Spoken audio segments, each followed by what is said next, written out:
ऐसा मुझे पूरा भरोसा है।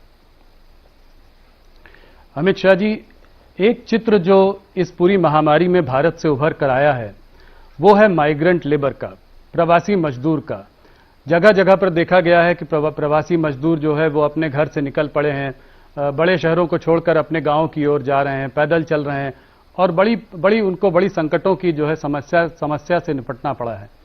क्या आपको लगता है कि सरकार ने जब ये लॉकडाउन अनाउंस किया था तो कुछ जल्दीबाजी कर दी? कुछ दिन अगर रुक जाते, थोड़ा माइग्रेंट लेबर की भी बात सोचते, उनको पहले गांव भेज देते और उसके बाद लॉकडाउन लगाते, तो क्या वो ज्यादा ठीक रहता? देखिए, ऐसा कहना उचित नहीं है। अगर पहले इनको भेजने की व्यवस्था करते तो स्टैम्पेड होने की पूरी संभावनाएं थी। गांवों में अभी स्वास्थ्य सेवाएं तैयार भी नहीं हुई थी, राज्य भी उनको लेने के लिए तैयार नहीं हुए थे। उस वक्त हमारी क्वारंटाइन करने की व्यवस्था भी ठीक नहीं थी और टेस्टिंग व्यवस्था भी अभी बन रही थी हमारे देश की, और ये सारा 2 महीने के अंदर हमने तैयार किया। और मैं जहां तक प्रवासी मजदूरों का सवाल है आपको कहना चाहता हूं, जिस दिन से लॉकडाउन आया राज्य सरकारों ने कैंप लगाए हैं, उनकी भोजन की व्यवस्था करी है और केंद्र सरकार ने 11,000 करोड़ रुपया एसडीआरएफ फंड के तहत, एनडीआरएफ फंड के तहत राज्यों को दिया है, जिसके माध्यम से कलेक्टर एक कैंप लगाकर सभी प्रवासी मजदूरों को भोजन करा सकें। और 1 मई से हमने ट्रेनें भी शुरू कर दी। उसके पहले 20 अप्रैल से बस सेवा शुरू करी और बस सेवा के माध्यम से लगभग 41 लाख श्रमिक आसपास के राज्यों में भेजे। जैसे गुजरात से राजस्थान जाना है, महाराष्ट्र से गुजरात जाना है, आंध्र से तेलंगाना जाना है, तेलंगाना से केरल जाना है, कर्नाटक से केरल जाना है।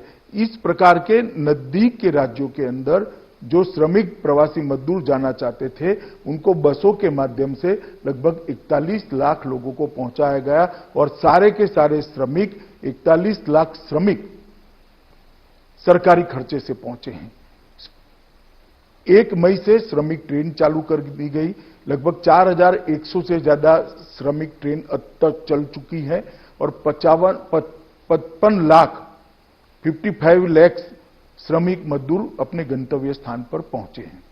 मैं स्वीकार करता हूं कई लोगों को तकलीफ पड़ी है, उनके लिए हमारी भी संवेदना है, देश के प्रधानमंत्री की भी संवेदना है, सभी राज्य के मुख्यमंत्री भी द्रवित है। परंतु ऐसा नहीं है कि व्यवस्था नहीं हुई है। कुछ लोग धैर्य खो बैठे और रोड पर चलना शुरू कर दिए। तब भी हम मूक दर्शक नहीं बने।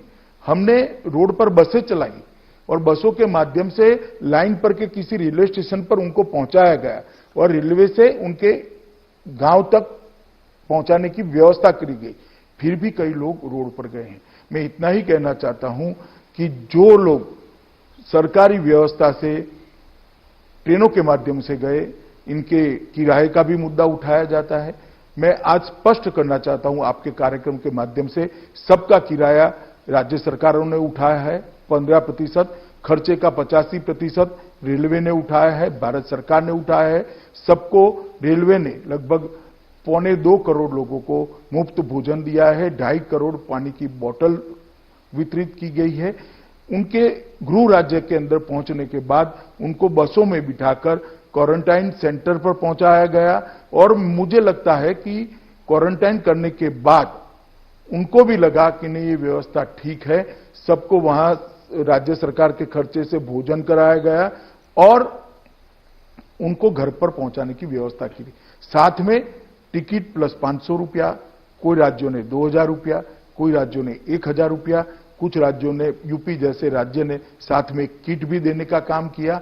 और ये सारी योजना सुचारू रूप से चले, इसके लिए हमने बहुत प्रयास किए हैं और इसी का नतीजा है कि 1 करोड़ 10 लाख से ज्यादा प्रवासी मजदूर आज अपने अपने घर पर पहुंचे हैं और ढेर सारे लोगों ने अपना क्वारंटाइन पीरियड भी समाप्त कर घर पे परिवार के साथ रहना भी शुरू कर दिया है। हां, परंतु राहुल जी, ये बात आपकी सही है, कुछ ऐसे दृश्य हुए जो नहीं होते तो ज्यादा अच्छा था। कई राज्यों ने रिक्शाएं करी माइक वाली और उनकी बस्तियों में घुमाया कि कोई जल्दबाजी न करे, परंतु फिर भी कुछ लोग रोड पर निकल गए हैं और ऐसे दृश्य बने हैं। 5-6 दिन तक ये चला। उसके बाद हमने जो व्यवस्था करी वो लोग समझने लगे और स्ट्रक्चर्ड व्यवस्था से ही जाने लगे। आज ऐसी स्थिति है कि जाने वालों की भीड़ बहुत कम है। धीरे धीरे ट्रेनें भी, आज तो शायद 70 या 80 ट्रेनों की ही डिमांड राज्यों से मिली है। आज भी केंद्र सरकार ट्रेन देने के लिए तैयार है, मगर अब ट्रेनों की डिमांड कम हुई।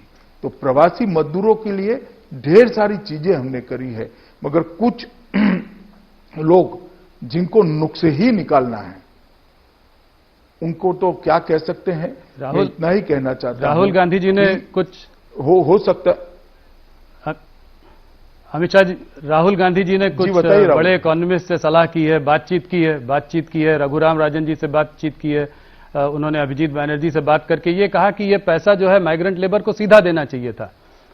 तो कोई स्पेशल पैकेज सरकार सोच रही है प्रवासी मजदूरों के लिए आने वाले समय में? मैं आपको बताता हूं, हमने देखिए राहुल जी एक उनकी योजना लेकर घूम रहे, 7,500 रुपया हर एक के बैंक अकाउंट में डाल दो।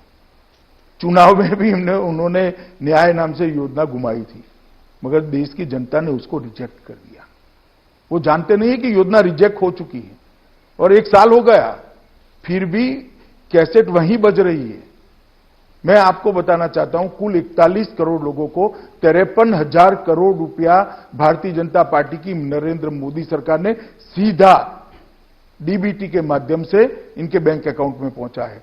जनधन योजना में जिनके अकाउंट है, ऐसे 20 करोड़ अकाउंट को 20,000 करोड़ रुपया पहुंचा है और 500 रुपया पहुंचने वाला है, तो और 10,000 करोड़ पहुंचेगा।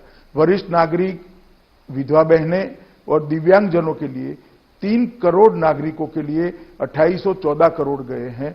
8.2 करोड़ किसानों को 16,394 करोड़ रुपया भेजा है।